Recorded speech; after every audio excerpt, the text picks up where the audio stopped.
नमः शिवाय। ओम नमो नारायणाय। श्री नारायण, आज हम श्री पुरुषोत्तम मास महात्म्य के पंचोदशोध्याय 15वें अध्याय में प्रवेश किए हैं। श्री नारायण बोले बाद सुदेव ब्राह्मण हाथ जोड़कर गदगद स्वर से भक्त वत्सल कृष्ण जी की स्तुति करता हुआ, हे देवेश, हे त्रैलोक का भय देने वाले प्रभु, आपको प्रणाम करता हूँ। हे सर आपको नमस्कार है, मैं आपकी शरण में हूँ। हे शरणागत वत्सल, मेरी रक्षा करो। हे जगत के समस्त प्राणियों से नमस्कार किए जाने वाले प्रभु, आपकी सदा जय हो। प्रभु, सबके भय का नाश करते हो, फूलों के मूल हो, फलों में देने वाले हो, तेजस स्वरूप हो। हे हृदय कंद का नाश करने वाले, हे विष्णु व्यापक वासुदेव, आप सदा जय हो। हे प्रभु दीन वत्सल, आपकी सदा ही जय हो। नारायण, आपकी स्तुति करने में ब्रह्मा आदि देवता समर्थ नहीं है। हे जनार्दन, मैं तो अल्प बुद्धि मंद मनुष्य हूँ, किस तरह से आपकी स्तुति करने में समर्थ हो सकता हूँ। अत्यंत दुखी दीन भक्त कि आप कैसे उपेक्षा को त्याग सकते हो। हे प्रभु, हे कृष्ण, मैं आपकी लोक बंधुता नष्ट हो गई है। वाल्मीकि ऋषि बोले, सुदेव शर्मा ब्राह्मण इस प्रकार भगवान विष्णु की स्तुति कर हरि के सामने खड़ा हो गया। हरि भगवान उसके वचन कर सुनकर मेघ के समान गंभीर वचन से बोले। श्री हरि बोले, तुम्हारे तब से मैं प्रसन्न हूँ, वर तुम्हारे लिए दूंगा, क्योंकि ऐसा पहले बड़ा भारी कर्म किसी ने भी नहीं किया है। सुदेव शर्मा बोलते हैं, हे दीन बंधु दयानिधे, यदि आप प्रसन्न हो विष्णु, हे पुराण पुरुषोत्तम, कृपा कर मेरे लिए सुपुत्र दीजिए। हे हरे, पुत्र के बिना सूना यह गृहाश्रम धर्म मुझको प्रिय नहीं लगता। इस प्रकार हरि भगवान सुदेव शर्मा ब्राह्मण के वचन को सुनकर बोले। हरि ने कहा कि पुत्र को छोड़कर बाकी जनों को न देने योग्य जो है तुम्हारे लिए कहूँगा, क्योंकि ब्रह्मा ने तुम्हारे भाग्य में पुत्र को लिखा ही नहीं है। तुम्हें जो कुछ चाहिए पुत्र को छोड़कर वह मांग लो।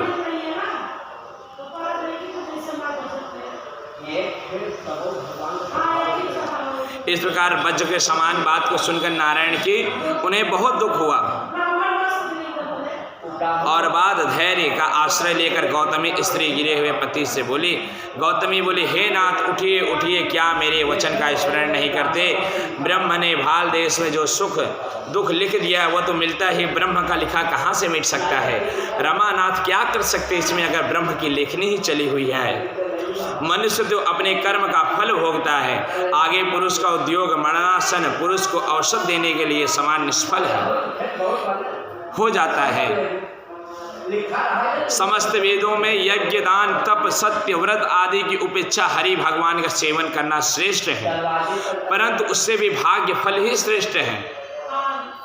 इसलिए हे भूसर, सर्वत्र में विश्वास को हटाकर उठिए और शीघ्र देव का आश्रय लीजिए। इसमें हरि का क्या काम है। इस प्रकार उस गौतमी के अत्यंत शोक युक्त वचन सुनकर कांपते हुए गरुण जी भगवान विष्णु से बोले। गरुण कहते हैं कि हे प्रभु, हे हरे, शोक रूपी समुद्र में डूब रहे उस ब्राह्मणी को उस तरह नेत्र से गिरते हुए अश्रुधारा से व्याकुल हो ब्राह्मण को देखे। हे दयानिधे, हे दया सिंधु, हे प्रभु, हे भक्तों की रक्षा करने वाले, आप वेद ब्राह्मण की रक्षा करने वाले साक्षात विष्णु हो। इस समय आपका धर्म कहाँ चला गया। आपने अपने भक्त को देने के लिए 4 प्रकार की भक्ति आपके हाथ में स्थित की है। अहो, फिर भी आपके भक्त उत्तम भक्ति की है, छोड़कर चातुर्थिक विधि की मुक्ति की इच्छा नहीं करते। उनके सामने 8 सिद्धियां दासी समाज स्थित रहती हैं। आपकी आराधना का महात्मा सब जगह सुना है नारायण, तब ब्राह्मण के पुत्र की इच्छा पूर्ण करने में आपको क्या परिश्रम है। आप हाथी दान करने वाले पुरुष को अंकुश दान में क्या परिश्रम है। आपके चरण कमलों की सेवा करने वाले भक्तों की आप कृपा सुनो। हे श्री नारायण, आप सबकी रक्षा करो। इस पर नारायण ने गरुण की बात को सुनकर कहे कि हे गरुण, इस प्रकार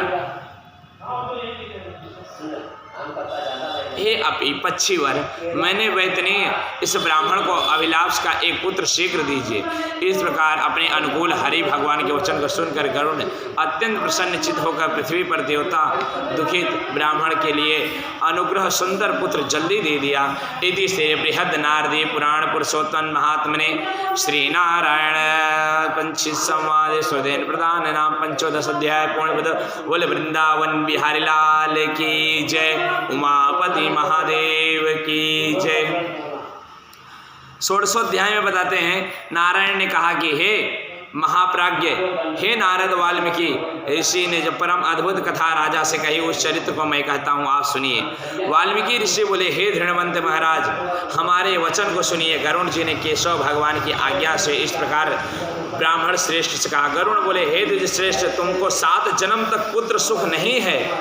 जो वचन भगवान विष्णु ने कहा था वह समय तुमको वैसा ही है।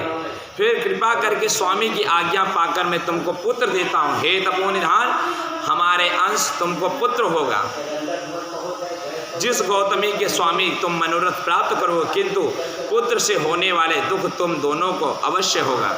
हे द्विशालुज, तुम धन्य हो जो तुम्हारी बुद्धि हरि भगवान में लगी हुई है। हरि भक्ति सकाम हो अथवा निष्काम हो, हरि दोनों को ही प्रिय है। मनुष्य का शरीर जल बुबुंद के समान क्षण में नाश करने वाले उस भगवान को हृदय में हरि चरणों का चिंतन करना चाहिए, वह धन्य है। भगवान की कृपा मैंने तुमको पुत्र दिया है। मैंने उनको सुखपूर्वक विचार उदासीन भाव सागर सुखों को भोगो। वाल्मीकि ऋषि बोले, हे गौतमी सुदेन, दोनों पुत्रों पुरुष को देखते देखते वर उत्तम समय गरुड़ पर सवार होकर भगवान हरि शीघ्र वैकुंठ को चले गए। देव शर्मा ने स्त्री के मन अनुसार पुत्र पाकर अपने घर आया और उत्तम गृहस्थ आश्रम को सुख भोगने लगा। कुछ समय बीतने के बाद गौतमी को गर्भ आ रहा और 10वां महीना प्राप्त होने पर गर्भ पूर्ण हुआ। प्रसूति काल अपने भोगने लगे और गौतमी ने एक उत्तम पुत्र को जन्म दिया। पुत्र होने पर सुदेव शर्मा ने बहुत प्रसन्न हुए। श्रेष्ठ ब्राह्मणों को बुलाकर जात कर्म संस्कार किया और अच्छी तरह स्नान कर ब्राह्मण सुदेव शर्मा ने उन ब्राह्मणों को बहुत सा दान दिया। अब ब्राह्मणों और स्वजनों के साथ बुद्धिमान सुदेव शर्मा ने नामकरण संस्कार किया। कृपालु गरुड़ जी ने यह प्रेम पूर्वक पुत्र दिया। सतकालीन चंद्रमा के समान द्विज को प्राप्त तेजस्वी, यह सुख के सदृश, इसलिए मेरे पुत्र सुखदेव नाम वाला। बोले सुखदेव भगवान की जय। माता के वचन को आनंद देने वाले पुत्र पिता के मनोरथ के साथ साथ शुक्ल पक्ष के चंद्रमा के समान बढ़ने लगा। पिता ने हर्ष के साथ उपनयन संस्कार कर गायत्री मंत्र का उपदेश दिया। बाद में वह बालक वेदारंभ संस्कार को प्राप्त कर ब्रह्मचर्य व्रत में स्थिर हुआ। उस ब्रह्मचर्य के तेज से युक्त बालक साक्षात दूसरे सूर्य के समान सुशोभित हो रहा। जिस तरह सूर्य भगवान का तेज है, उसी तरह ब्रह्मचर्य का पालन करने वाले उसी प्रकार हो गए। और दंडवत यह देखकर सुदेव शर्मा ने दंडवत प्रणाम किया। अर्घपाद आदि विधि पूर्वक देव मुनि यज्ञ की पूजा कर महात्मा देवल के आसन दिए। तेजस्वी ब्राह्मण देवल मुनि बोले, भो भो सुदेव, तुम धन्य हो, तुम्हारे ऊपर भगवान प्रसन्न हुए हैं क्योंकि तुमने दुर्लभ सुंदर श्रेष्ठ पुत्र को प्राप्त किया है। ऐसा विनीत बुद्धिमान बोलने में चतुर्वेद पाठी शीलवान पुत्र कहीं भी किसी के यहाँ नहीं देखा है। हे पुत्र, यहाँ आओ, तुम्हारे हाथ में यह कौतुक क्या देखता हूँ। सुंदर छत्र दो चामर यव रेखा के साथ कमल जानू तक लटने वाले हाथी के सोने के समान तुम्हारे हाथ कान फैले हुए विशाल लाल नेत्र, शरीर गोल आकार, त्रिवली से युक्त पेट है। इस प्रकार उस बालक के विषय में कहकर ब्राह्मण को उत्कंठित देख ऋषि फिर बोले, अहो हे सुदेव, यह तुम्हारा लड़का गुणों का समुद्र है। कंधा को देख, कोक के सनिंद्री स्थान गुण है। शंख के समान उतार चढ़ाव युक्त वाला गला, चिकाण टेढ़े सिर के बाल वाला, ऊंची छाती, लंबी गर्दन, बराबर कान, वैल के समान कंधा, इस तरह समस्त लक्षणों से युक्त तुम्हारा पुत्र श्रेष्ठ निधि है। एक ही बार एक बड़ा दोष है इसमें, जिससे सब व्यर्थ हो जाएगा इसका। यह कहकर सिर कांपते हुए दीर्घ श्वास लेकर मुनि बोले, प्रथम आयु की परीक्षा करना, बाद लक्षणों को कहिए। आयुहीन बालक के लक्षणों से क्या प्रयोजन है। हे सुदेव, यह तुम्हारा लड़का 12वें वर्ष में डूबकर मर जाएगा। इससे तो मन में शोक नहीं करना, अवश्य होने वाला निसंदेह होकर ही रहता है। मरणासर को औषध देने के समान उसकी कोई प्रतिक्रिया नहीं है। वाल्मीकि मुनि बोले, देवल मुनि इस प्रकार कहकर ब्रह्मलोक को चले गए। गौतमी के साथ सुदेव ब्राह्मण पृथ्वी पर गिर पड़ा।